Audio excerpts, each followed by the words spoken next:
अस्सलामुअलैकुम my YouTube family, कैसे हैं आप सब लोग। आई होप कि आप सब ठीक ठाक होंगे। अल्हम्दुलिल्लाह मैं भी ठीक हूँ। और आप सभी को शब बारात बहुत बहुत मुबारक हो। वैसे तो शब बारात कल थी, लेकिन मैं आज आप लोगों को बोल रही हूँ क्योंकि व्लॉग एक दिन मतलब अपलोड होता है ना, इस वजह से। और कैसा है कि आज व्लॉग थोड़ा सा लेट ही अपलोड हो रहा है, जैसा मेरा दोपहर में आ जाता है बट आज शाम को हो रहा है।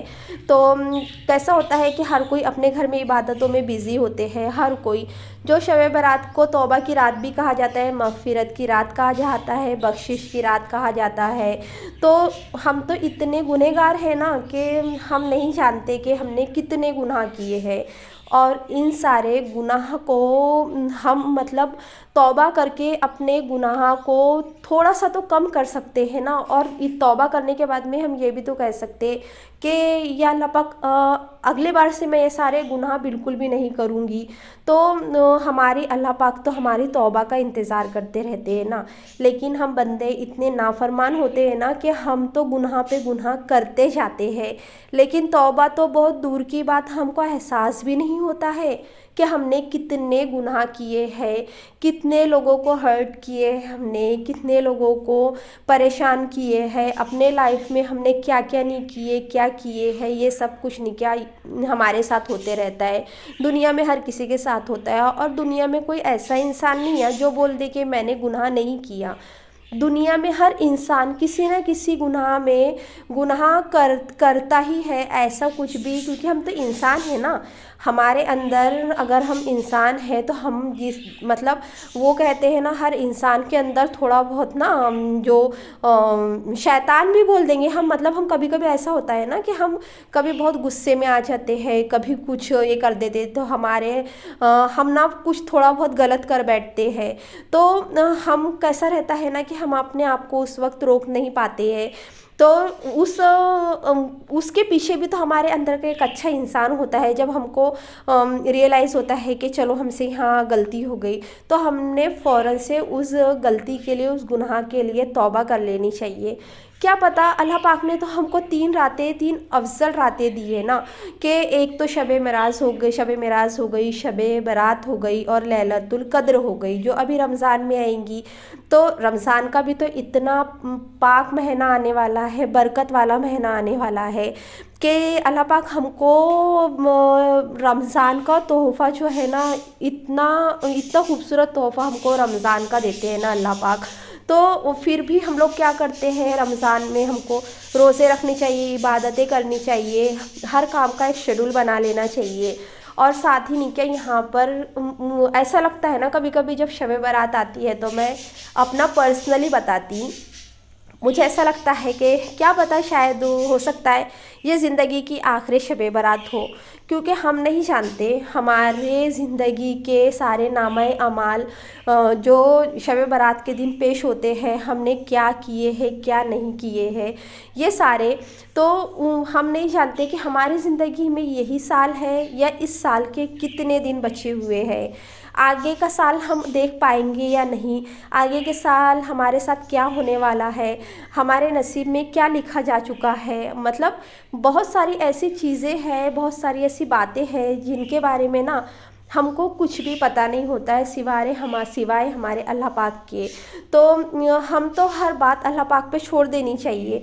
हम जो फ़िक्र करते रहते हैं ना, आज का तो छोड़ देते हम, लेकिन हम कल की फ़िक्र करते हैं यार, कल क्या करना है।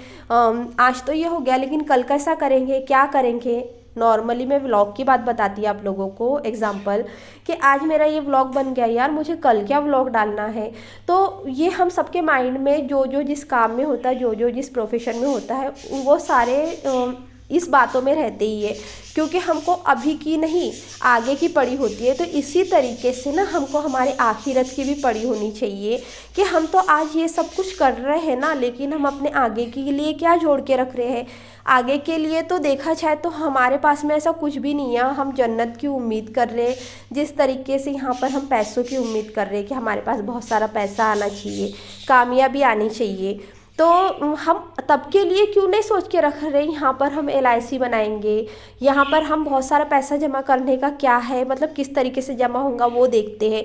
लेकिन हमने आखिरत के लिए अपने क्या जमा करके रखे हैं, ऐसा कुछ भी नहीं। क्योंकि मैं खुद एक बहुत बड़ी गुनहगार हूँ और दुनिया में बता रही ना, बहुत सारे लोग जो बोलते हैं कि हम गुनहगार नहीं हैं, तो ये बिल्कुल भी इम्पॉसिबल होता है कि कोई गुनहगार ना रहे।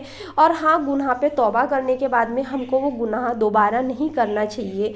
अब कैसा रहता है कि हम इतने हाफिज़ आलिम तो है नहीं कि हमको इतनी समझ हो, और थोड़ा बहुत जो हमको समझता है हम उस पर तो अमल कर सकते हैं ना। अब जैसा कि हम बोलेंगे कि पूरे तरीके से हम हर चीज़ से हट जाए, देखो हम दुनिया में आए हैं, दीनी और दुनियावी तालीम हमारे लिए बहुत मैटर करती है।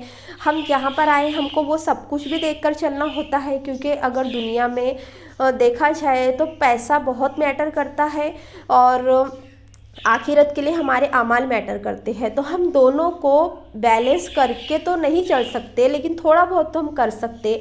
अपने तरफ से 100% नहीं दे सकते तो कम से कम 97% तो दे सकते हैं या 99% दे सकते हैं। तो कोशिश तो हमको पूरी करनी चाहिए ना, बाकी का तो अल्लाह पाक की मर्ज़ी होती है, क्योंकि हम तो नहीं जानते ना कि हमारे साथ क्या होने वाला है। और हमारे जो ये रहते हैं ना कि हम बोलते हैं कि अल्लाह पाक हमको ये चाहिए, हमको वो चाहिए, तो इससे बेहतर ये है कि हम ये दुआ करें, या अल्लाह पाक हमारे हक़ में जो बेहतर है, हमारे घर वालों के हक़ में जो बेहतर है वो हमें अता कीजिए।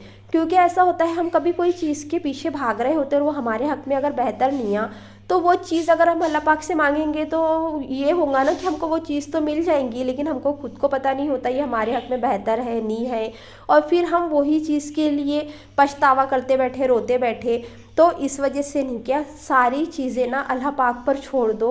आप बस अपने काम से मतलब रखो, क्योंकि इज़्ज़त और ज़िल्लत देने वाला अल्लाह पाक है, उसके अलावा कोई भी ऐसी ज़ात नहीं है कि जो हमको मतलब ये कर सकते हैं। ना हम ना किसी के भरोसे पे कामयाब नहीं हो सकते, और ना ही ना किसी के भरोसे पर हमारी ज़िंदगी चल सकती है। जो कुछ भी हो, लेकिन अल्लाह पाक ना ज़रिया बनाते हैं किसी न किसी को, कि हमारी ज़िंदगी में उस इंसान को ज़रिया बना के भेजा जाता है।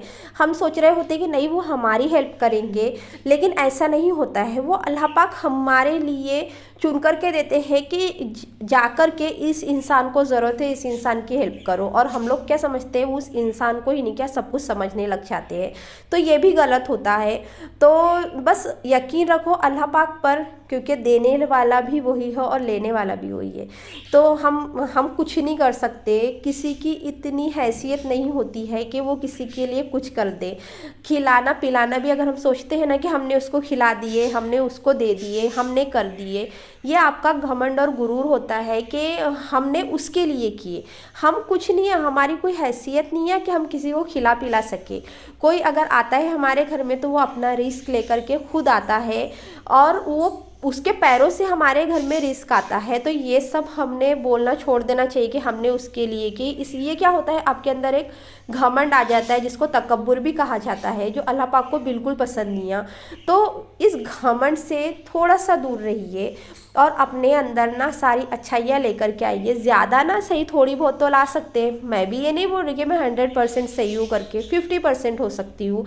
50% तो बुराइयाँ मुझ में भी है ना, क्योंकि मैं थोड़ी सी ज़बान की थोड़ा ज़्यादा बोल देती हूँ कभी कभी, और थोड़ा सा गुस्सा मुझे भी जल्दी आ जाता है। तो होता है ना, हर किसी को कुछ ना कुछ रहता है इशू। तो मुझे भी मतलब कैसा है, बर्दाश्त कर करके हमको नहीं, कि हमारी कैपेसिटी लेवल जो रहता है ना वो बहुत ये हो जाता है कि हम कितना बर्दाश्त करें। तो कभी ना कभी ऐसा होता है ना कि हर कोई हमको सुनाते ही रहता है, सुनाते ही रहता है। तो हमारा एक ना एक दिन तो हमारी ज़बान भी खुलनी होती है ना।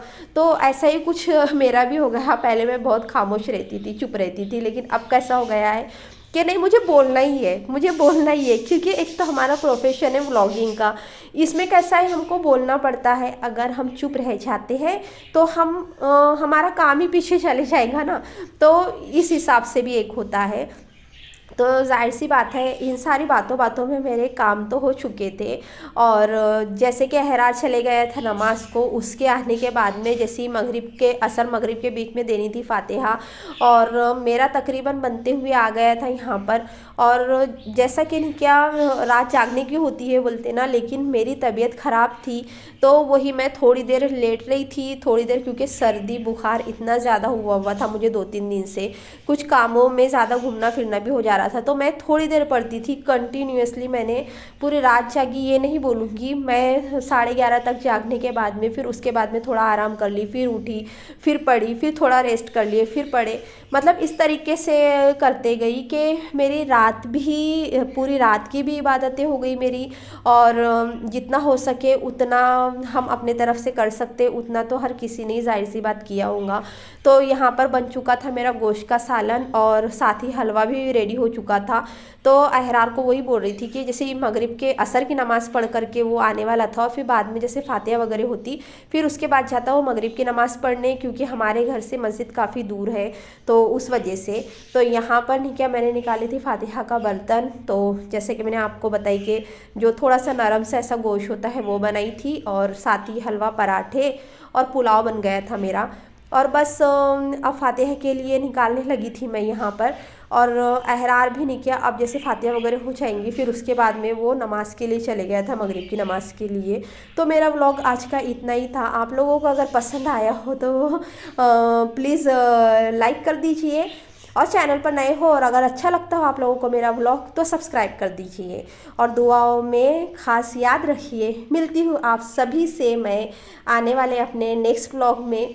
अगर क्या बोलते हैं ना, नेक्स्ट व्लॉग में मिलने का तो बोलते हैं हम लोग, लेकिन टाइमिंग इधर का उधर हो जाता है। तो आप लोग अपना ख्याल रखिए, दुआओं में याद रखिए। अल्लाह हाफिज़।